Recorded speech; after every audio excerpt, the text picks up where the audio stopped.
Hello and welcome. How receptive will Israel be to a Middle East peace plan proposed by the United States? Barack Obama is said to be frustrated over the stalled efforts between the Palestinians and Israel to find a long-term solution and is getting ready with his own proposal. Recently, he drew a direct link between the Middle East crisis and strategic American interests.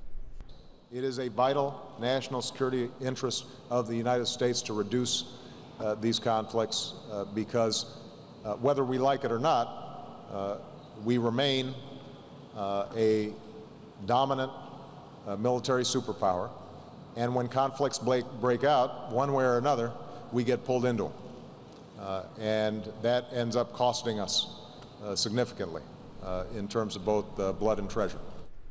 The US media is reporting that the Obama proposal would offer his blueprint for a possible Palestinian state and would balance support for Israel against America's own strategic interests in the region.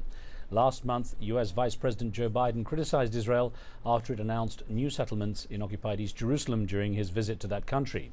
Analysts say that the Obama administration's new thinking has also been prompted by the belief, especially in the Pentagon, that the failure to resolve the Palestinian-Israeli conflict has created a hostile environment for the US across the Muslim world. Arab officials say a unilateral White House plan is the only way to end the crisis, but Israel claims such a move could encourage the Palestinians not to make any concessions. Today we ask, is Israel a partner for peace in the Middle East, and will a White House initiative help or hurt the peace process? Remember, you can join our conversation with your questions and comments. You can send an SMS or an email, and we'll take your phone calls on the show as well. To examine the issues, I have Gil Hoffman, the chief political correspondent and analyst for the Jerusalem Post, who's joining us from Los Angeles. Here in the studio is MJ Rosenberg from the US media monitoring group Media Matters Action Network. He's also a former member of AIPAC, the powerful group that represents Israeli interests in the US. Gentlemen, I welcome you both to the show. Thank you. Gil Hoffman, good to have you on the show, finally. Let me start by asking about this issue I've been mentioning at the beginning in the introduction, that the Obama administration is working on a Middle East peace plan. It seems that Benjamin Netanyahu's government would reject that on the moves that the Obama administration, would want to set its own timeline and set its own benchmarks for the Israeli-Palestinian peace talks. He says that any agreement has to be negotiated directly between Israel and the Palestinians, of course. But since there's no peace deal possible, what's wrong with the United States trying to do this? Why has the idea been so summarily dismissed? Well, Netanyahu answered that question in an interview that he gave to ABC this morning. He said he didn't think that anyone seriously believed that you could force a peace plan on the people of Israel and the Palestinian people. Historically, it's been proven true in the Middle East that the way you achieve peace is that you bring the two parties together and that they work out the details themselves. That's what happened with the peace deal that Israel reached with Jordan. That's what happened with the peace deal that Israel reached with Egypt. That's what happened with the peace agreements that Israel has signed with the Palestinians so far. The reason why the people of Israel and the Palestinian people have not negotiated over the past year, the first time in 19 years that there haven't been negotiations between the Israelis and the Palestinians, has been because Washington mishandled the peace process, because Washington tried to force things from the very beginning, going up against the consensus of Israel, of Israelis on issues like Jerusalem instead of more controversial issues, throwing its weight around in a way that just didn't make sense. And now, after their own failures, now they're going to give up and say that they're just going to force what they wanted to do from the very beginning. I don't think that's professional. I don't think that would bring peace. And if anything, we've seen that when America's tried to force things, it's only led to violence, and that's something that Israelis are quite concerned about. Let me ask you about either way, there's a deteriorating relationship between President Obama and Prime Minister Netanyahu, between Israel and America right now. In your opinion, is that going to hurt or help the peace process? Is it going to force the parties to make decisions in some ways? I mean, even if it's in the background, or is there that view, or do you believe there's that view that if Israel feels insecure, as it might do right now with America, that it's more reluctant to go into a peace process? There's no doubt about it. Israelis want peace. All the polls say it. This government of Israel was uniquely placed in order to move the peace process forward. Netanyahu committed himself to that, came out in favor of a Palestinian state, removed security checkpoints in the West Bank, froze settlement construction, and unfortunately what happened was that the American administration lost the trust of Israelis by making demands that were breaking agreements that Israel had reached with both Democratic and Republican administrations in the past, then making a big deal out of little things that happened, undermining trust. looking for any excuse to attack Israel. And my polls in the Jerusalem Post have found that Obama's approval ratings are in the single digits, that a very small percentage of Israelis believe that he's more pro-Israel than pro-Palestinian. And when that happens, Israelis aren't going to want to take security risks for peace. Okay. They want to see reciprocity, and they're not seeing it. Well, before I get to viewer questions, let me also welcome in MJ Rosenberg. Good to have you here as well, sir. Let me get your take on this, the stirrings that are going on in Washington when it comes to the idea of a peace plan pushed by the Obama administration. And do you believe that Benjamin Netanyahu is a viable partner for peace? Well, first I have to respond to what Mr. Hoffman said. As an American, I resent the idea of using the phrase, America is throwing its weight around.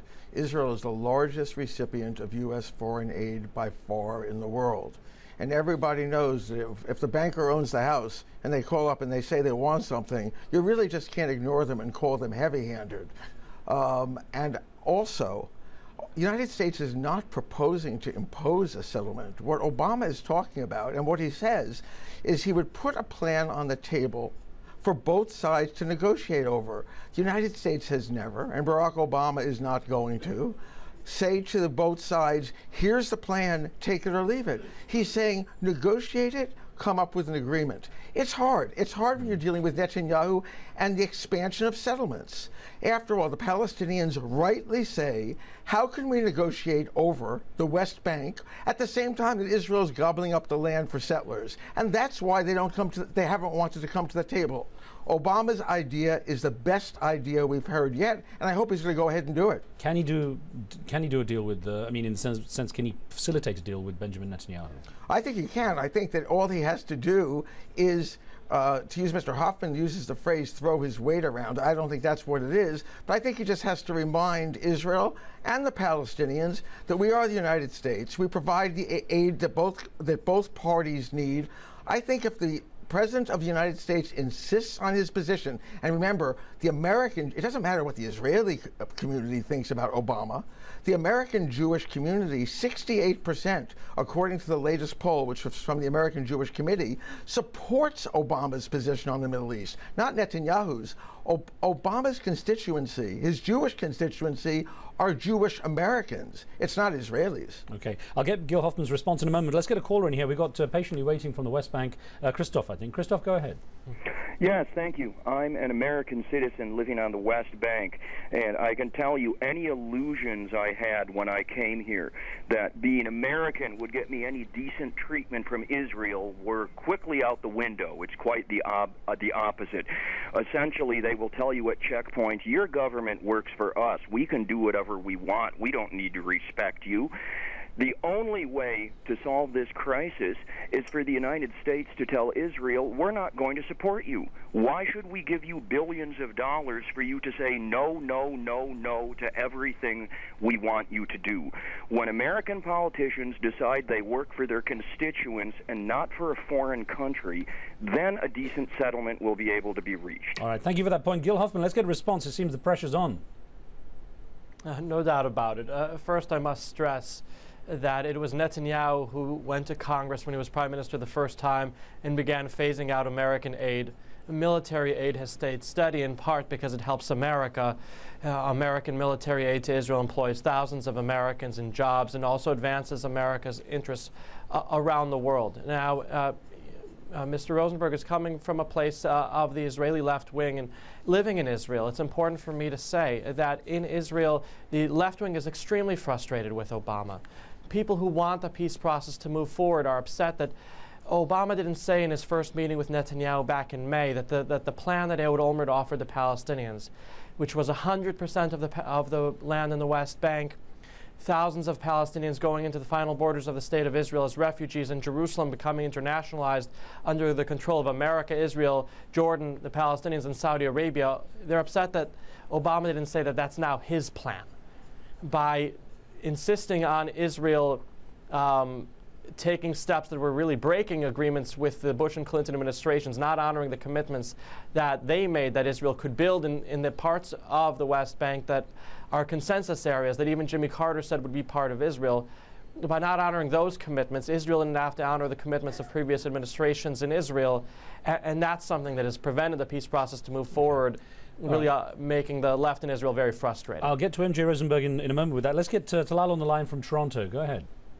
Hi, Riz. Hi. How you doing? Good, thanks. My question is, I've been hearing rhetorics that Iran is building nuclear weapons when they're just doing it for their own energy, and yet we know that for sure that Israel does have nuclear weapons, yet everyone in Europe and in North America is turning a blind eye to this. What is the take of this, and why is that America is not, or other countries in Europe like Mr. Sarkozy, who happens to be one of the biggest enemies against Iran, building nuclear weapons, yet does not say... Okay, listen, I'm going to get, Talal, I'm going to get onto the issue of nuclear weapons in just a second. First, though, MJ Rosenberg, Gil Hoffman's made a point here about a missed opportunity with what Ehud Olmert had to offer. Well, Ehud Olmert made that offer when he was on his way out as Prime Minister of Israel. While he had the power, he basically offered nothing. And at the very end, he put out a proposal. It was not even in paper. The Israelis always like to point to some missed opportunity the Palestinians had, where they were offered 95%, 98%, 99%. I'll tell you, the only position that's going to work is that the Palestinians get 22% of historic Palestine. That is what they've agreed. That is what the PLO's position has been all along. That 22% includes Israel. It includes the West Bank, Gaza, and East Jerusalem. That's only 22%. They're not willing to negotiate over. They'll give up 5% of that 22. The PLO has said we'll accept the 22% and call it our state. That's a good deal. Let's get a quick break in here, and then we'll get back to more of this discussion. Don't go away. More when we return.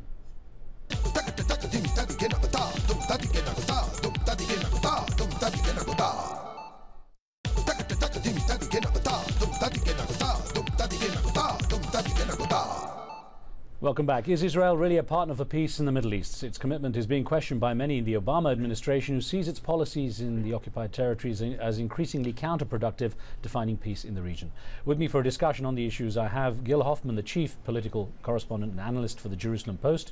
He's currently in Los Angeles. Here in the studio with me, MJ Rosenberg of the U.S. Media Matters Action Network, a non-profit organization that monitors the American media for what it calls conservative disinformation. Gil Hoffman, getting back to you, the issue of Benjamin Netanyahu and his relationship with Barack Obama, to what degree do you think that is a major obstacle in things moving forward? And also, to what degree is Mr. Netanyahu manacled by his coalition partners? The truth is that Netanyahu isn't manacled by his coalition partners at all. I was talking to Yossi Beilin, the former leader of the Meretz Party, the former minister who's staunchly on the left, and he was saying that this government is one that can advance peace more than any other. You've got coalition partners that if they were in the opposition would definitely vote against any peace plan, but if they were together with Netanyahu and he put a peace plan forward, chances are they would support him. And now Barack Obama seemed to interfere to try to get Tzipi Livni, the opposition leader, into the government instead of Avigdor Lieberman, our current foreign minister. Yossi Beilin said that that makes no sense. In the opposition, she would support any peace plan. If you put Avigdor Lieberman in the opposition, there's no way he would support anything. That what Obama is doing is against his own current interests in trying to get the peace process moving forward. What Netanyahu has tried to do is to improve the Palestinian economy, to give the Palestinian people hope for the future, and he's really succeeded in doing that. We've seen that over the last week with the numbers of the International Monetary Fund being released, about 8.5% economic growth in the West Bank in the past year. They had thought it would be 7%. They underestimated it, and that's part of Netanyahu's economic peace plan that he had hoped Obama would adopt. Instead, Obama's gone with what's failed time and time again over the last 16 years, and that's not going to work. Well, MJ Rosenberg, an email for you, if I may, that came in from Luciana Di Floriano in Italy, who wrote in saying, Israel has never showed the will to reach a just and long-lasting peace either with the Palestinians or with Syria. The US seems to be afraid to interfere with Israel's decisions because that would antagonize the strong Israeli lobby in the US. You're familiar with, obviously, the power of the lobby here. To what degree do you believe that to be true? I believe that's almost completely true. I think that the pro-Israel lobby, which is called AIPAC, really dominates the discussion on this issue. And the way it works is that candidates for Congress want to raise money to run for office. It's a very expensive business to run for office, and the pro-Israel community gives lots of money. There's nothing illegal about that. That's the way it works. But on the Arab side, there really is. I mean, there are countries like Saudi Arabia which are powerful, but they're not. They lobby on economic things.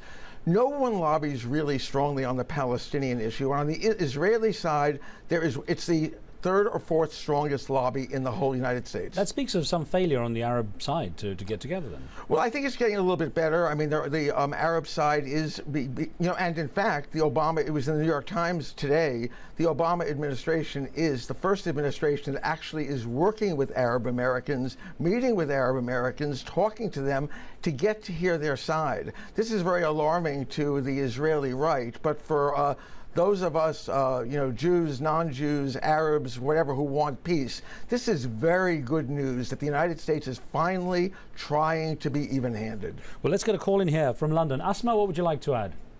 Oh, hi, yes. I'd like to say to the gentleman from Israel, he talks about that America is trying to force things on them, but they're the ones who are actually forcing Palestinians out of their homes for the last 60 years.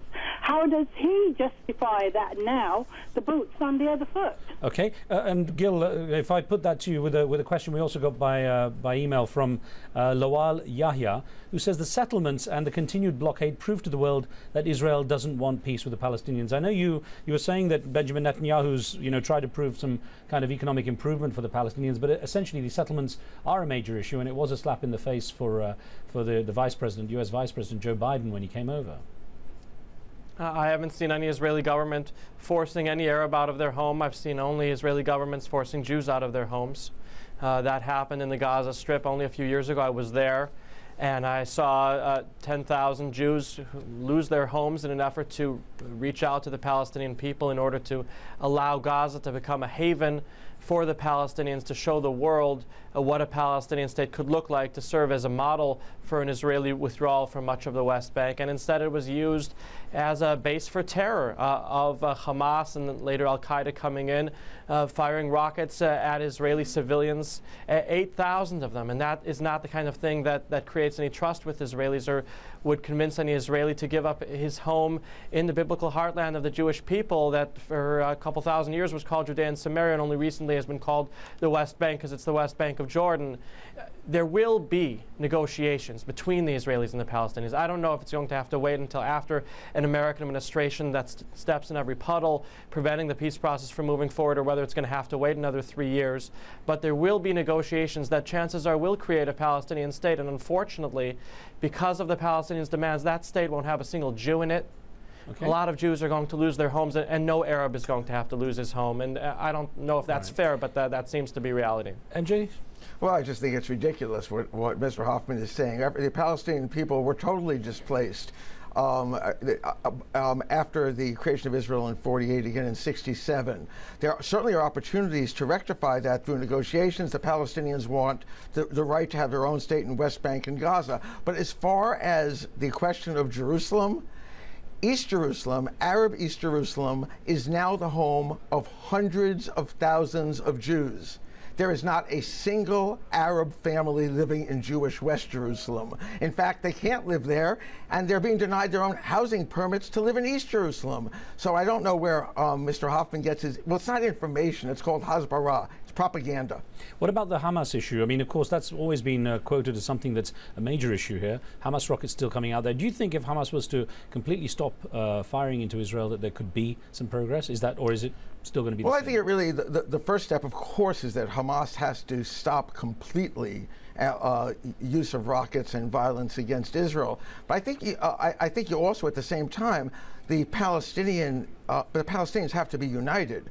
It's impossible for Israel to negotiate with two different Palestinian entities. So I think what you have to do is stop violence completely from Hamas, and then Hamas in turn gives Abbas and the Palestinian Authority the right to negotiate on the behalf of all the Palestinian people with Israel. Okay, let's get a quick call in from Saudi Arabia. Ram, what would you like to add?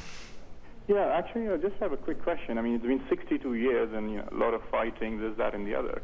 What do people think about a one-state solution, a modern state like any other state in the world where you have religious communities living side by side, and a democracy? I mean, do the speakers have anything to say about that? Gil Hoffman, I want to put this to you. We've got about a minute and a half. I just want to get your perspective on this. People are saying that the way things are fragmented geographically in the region, that it's almost impossible to get a contiguous state for the Palestinians, that a two-state solution may not work. It may have to come down to start talking about a single state.